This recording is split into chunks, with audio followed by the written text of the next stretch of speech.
everybody. It's Tara Green here, and it is December the 30th now. Unless you've been hiding under a rock, you haven't heard the amazing, very funny karmic story about Andrew Tate, that vile misogynist asshole who was on Twitter, God bless Twitter and Elon Musk, and showed off in front of the 19-year-old climate change activist that he had 1 million cars that were wasting a lot of fuel.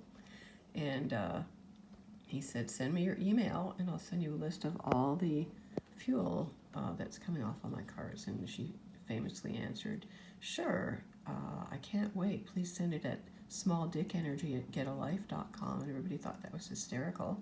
And of course, Andrew Tate then responded, how dare you? And then later posted a video of himself with a bunch of pizza boxes, saying he hadn't recycled his pizza boxes, and those pizza boxes, which were, I believe, Jerry's Pizza in Romania, got him arrested, or at least hauled in by the police, because someone sent them a tip-off saying he had been abducting women, which he does. That is his business. He boasts about it. He's a vile incel manipulator. He's worth $330 million. He runs casinos. He owns OnlyFans, which is a horrible pimp site.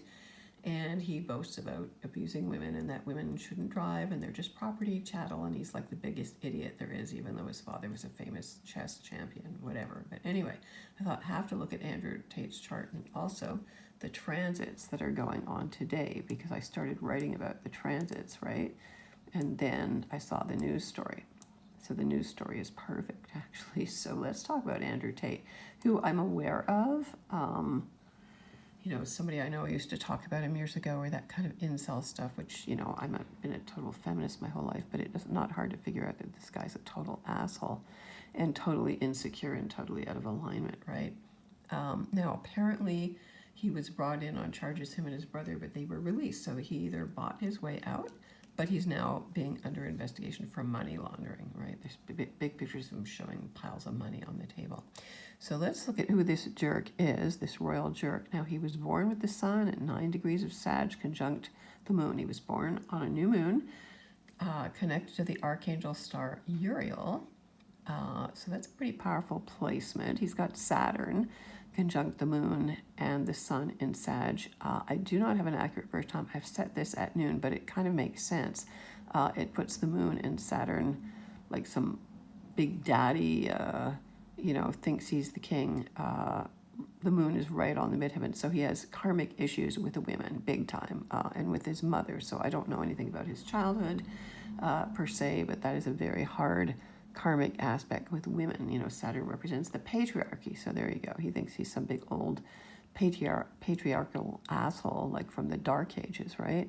But he will pay. He's got Chiron opposite Saturn, so he's actually very wounded. He's got Chiron and Gemini at the bottom of the chart there. You can see that. And he's got Lilith at 0 degrees of Cancer. So he's basically terrified of women. He's terrified of powerful women. He knows he's going to be left and shot down. So he puts up this big false front that he's some big whatever. Lilith at 0 degrees Cancer is considered to be, she's associated with abortion, with women's power. She was the first woman before Eve. She's the feminine, 1/4 of the feminine aspect of God. She is in an aspect of Venus, Kali, some kind of primordial feminine energy. She's not dark. She's not evil. She is 1/4 of the Godhead, actually. And Lilith is opposite Neptune and Capricorn. So Neptune and Capricorn is fantasies and dreams and illusions and addictions and dark stuff, and he's got fantasies about women. He's trying to empower women because he feels so powerless. It's so obvious. I mean, this guy is like such a joke. So Lilith in Cancer represents that fear of being devoured by the Great Mother. Okay, and men should be afraid of that because it's true. You came out of your woman's vagina. You came out of her sacred womb, the most powerful fleshy portal in the universe that's ever existed and ever will exist. And so, men have penises to serve women. Okay, they have penises so that they bring life into the world. Sex is like the icing on the cake, but the real point is birth. Keep life going. That's what nature's all about. Okay, and we are animals, so don't pretend you're not. He's also got Venus conjunct Pluto, of course. in Scorpio. So Pluto rules Scorpio, Mars rules Scorpio. He's got Mars in Pisces. This guy's actually a big pussy. And he's got Mercury in Scorpio, and he's got Ceres, the Great Mother, also in Scorpio. So this is a guy who's, Scorpio. Here's for all the traditional astrology people, it's all about death. No, it's not just about death. It's about big money. It's about sex, money, power, manipulation, secrets. He's been stealing and child trafficking women for many, many years here.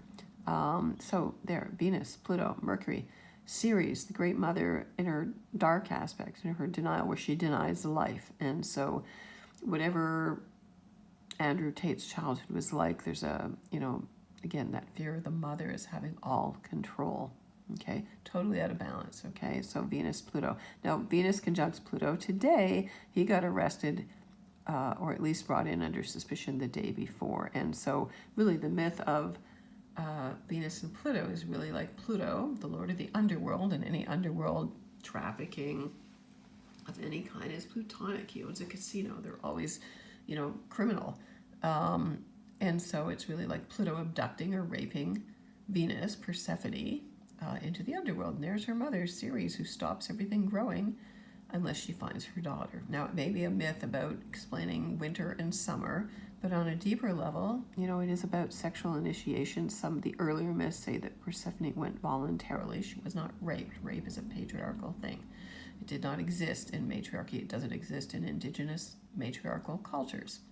And so it's an abomination, to harm a woman, to harm her sacred sexuality, is like an incredible criminal sin, right? If you think it isn't, you're totally delusional. Okay. He also has Athena, the battle warriors, in Scorpio too. So he's in his twisted way going to battle to control women because he feels so totally weak himself. If this is an accurate birth time, now I've put it at noon for somebody who's famous. Now, he was a wrestling champion. His father was a very famous chess player as well.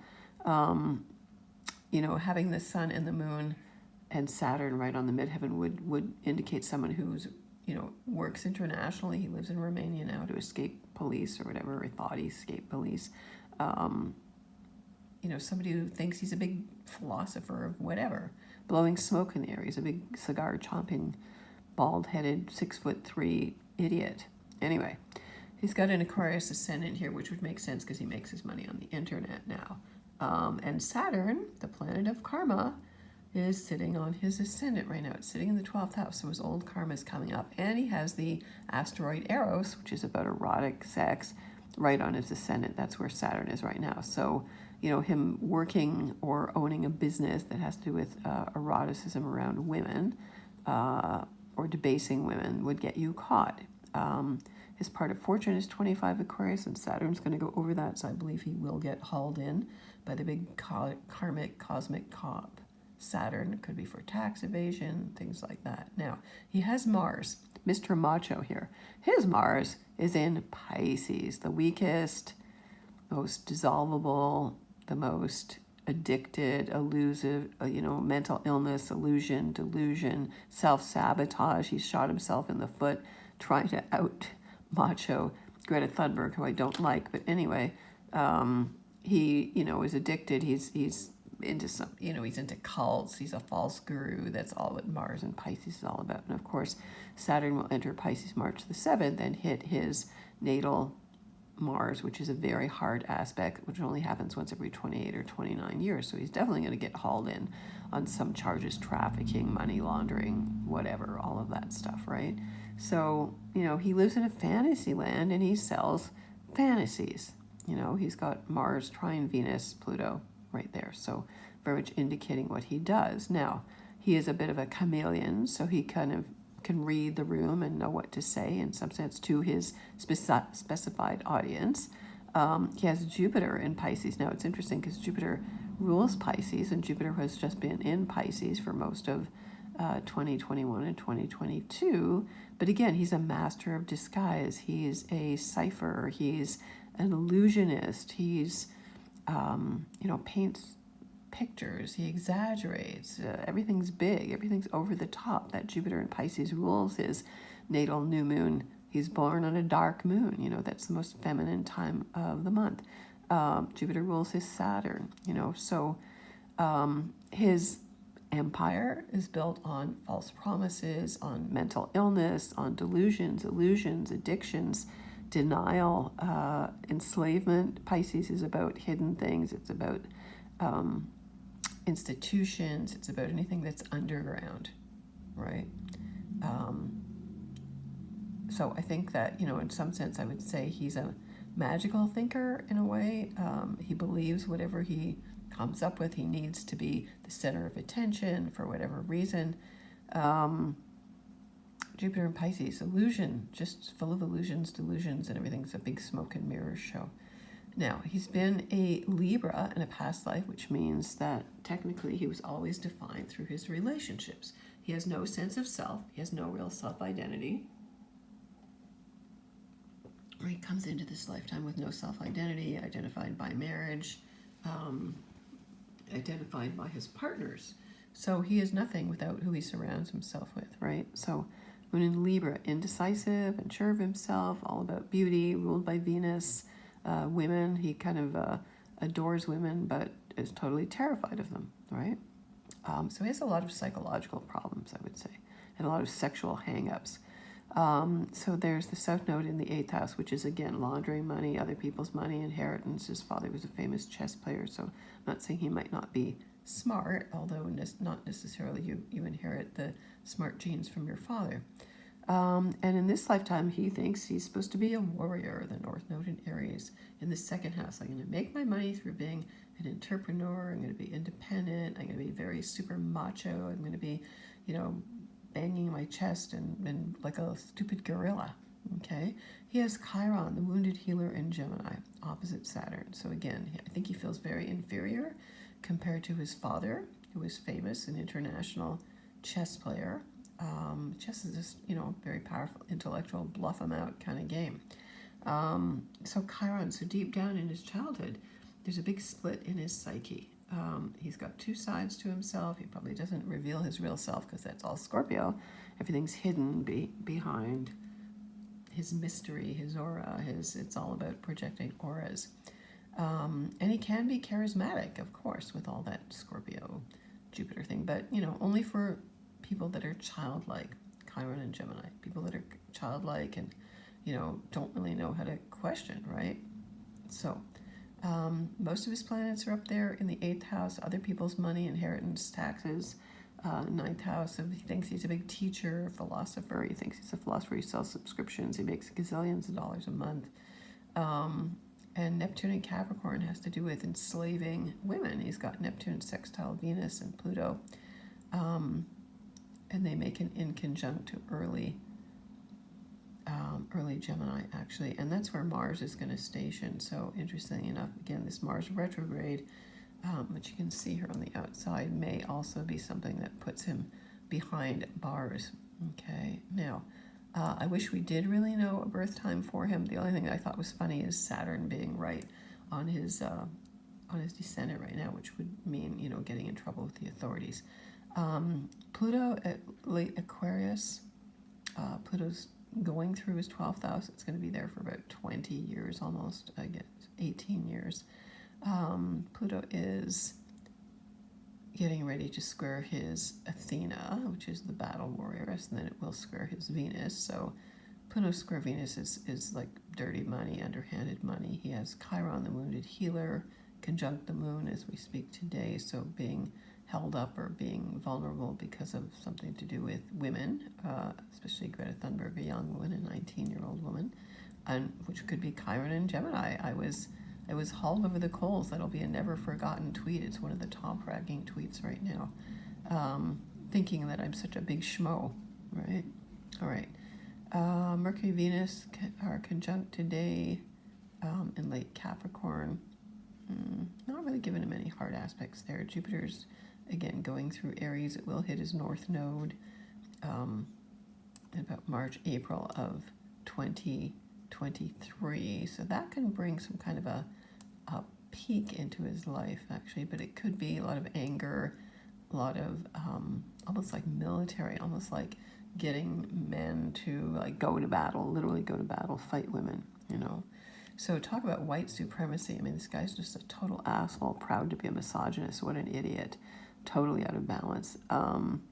He's got Neptune at 22 degrees, conjunct Juno, the feminine form of genius. So there you go. Undone by a young girl who was just gave him the big snappy answer there. Neptune is trining his Ceres, so again, making him vulnerable to women, vulnerable to any kind of strong, powerful women right now. And I don't know how many followers he has on YouTube or whatever, but he's been shut down by TikTok and Instagram and Facebook for being such a misogynist. It's racist. I mean, it's misogynist. It's a crime. He's a criminal, and that's what all that Scorpio is all about. So, having the Sun and the Moon at 9 degrees of Sag is really interesting because he is aligned with those 4 major archangels. His Mars is actually right on the Archangel Gabriel. So in some weird, twisted way, according to ancient mysticism, and everything is being called into question right now, you know, those 4 archangels, why are they protecting a jerk like this who's just full of hate and misinformation? You might well ask. I think that's a good question to ask. Yeah, I love that series at 0 Cancers. Lilith at 0 Cancer. That's a world point. And we just, you know, Jupiter is squaring Lilith right now. So, you know, undone by this fear of powerful women who say, screw you, we don't need you, we'd rather be alone. Either treat me with respect or else I'm out of here. That is the primal feminine. There's no arguing with that. That is the prime reality. Okay, Lilith was the first woman, and the whole patriarchy was created because of that, because the archetypal story is, it is matriarchal. Everybody's born of woman. Everybody worships Mother Earth. Everybody had common sense for thousands and thousands of years. There was a golden age where there was equality, and matriarchy is not power over. It is the essence that, you know, women's bodies are sacred, that they bring in souls from the ethers into the flesh. That is a divine aspect. Women are divine. Men are not divine in that same level. It's very obvious. So, you know, I think it was fine. Men understood their role as a supporter, as a protector, as a partner, that they enjoyed it. Men have a lot less problems in a matriarchy, and that the men and the women kind of live in their own cycles, their own circles of support. There was no nuclear family. That's not a good system. Everything was communal. The age of Aquarius is about going back into communal living. And then the men started to feel insecure. That's all it is, just insecurity. And, you know, thought they had to dominate the earth. What a ridiculous idea. The earth is bigger than anything a man can do, even though they're controlling the weather and they're trying to make this a transhuman world right now. We're on a very dangerous brink as Pluto enters Aquarius right now. People need to wake up to what's going on. I'm glad I see lots of TikToks about people talking about, you know, everybody being brainwashed, and there's, you know, Egyptian ruins in the bottom of the Grand Canyon, and, you know, go watch Graham Hancock on Netflix, you know, revealing the truth about, you know, there was very advanced civilizations hundreds of thousands of years ago before the last ice age, and they built these monumental, you know, temples and structures, and whether they were ETs or not is irrelevant at this point. And yes, we have been manipulated by aliens. That's well known. That's embedded in all the cultures. Everybody knows we come from the stars. That's why there's the fascination of looking up into the skies. But, you know, whether you talk about it as your DNA being shut down, some of us came in more awake, whatever star system you believe you came through. The point is, we have to get back to honoring the original state, which is the divine feminine is central. Common sense. Everything is born from this great cosmic void, the dark mother, dark matter. Of course, scientists don't know what it is because they don't really know very much. So forget that science bullshit. I mean, it can be good for some things, but that's certainly not all that there is. And the ancients were way smarter than we are. This is the dark ages we're living through right now. And the danger is it's becoming a transhumanist dark age. And I, for one, do not want to see that happen. So I'm sending you all the best blessings. The more that Andrew Tate can be hunted down, I don't think Romania is a very, what do you call it? My grandfather was from Romania, but, you know, it's a corrupt country, and People can be bought. He has a lot of money, Andrew Tate, and this is what has to stop. So, sending you all the best blessings. I just think his chart is totally relevant to what he's all about. You know, everything actually focuses on his Jupiter in Pisces, the great illusionist. You know, he's like the Wizard of Oz, you know, don't look over there. You know, who's that little man behind the curtain with no penis, right? Smoking a big fat tube, you know. Anyway, sending you all the best blessings. If you want to get in touch with me, I'm at taratarot.com. And remember, Venus conjunct Pluto as the year goes out and into the new year, a very, very powerful symbol. Okay, blessings to you.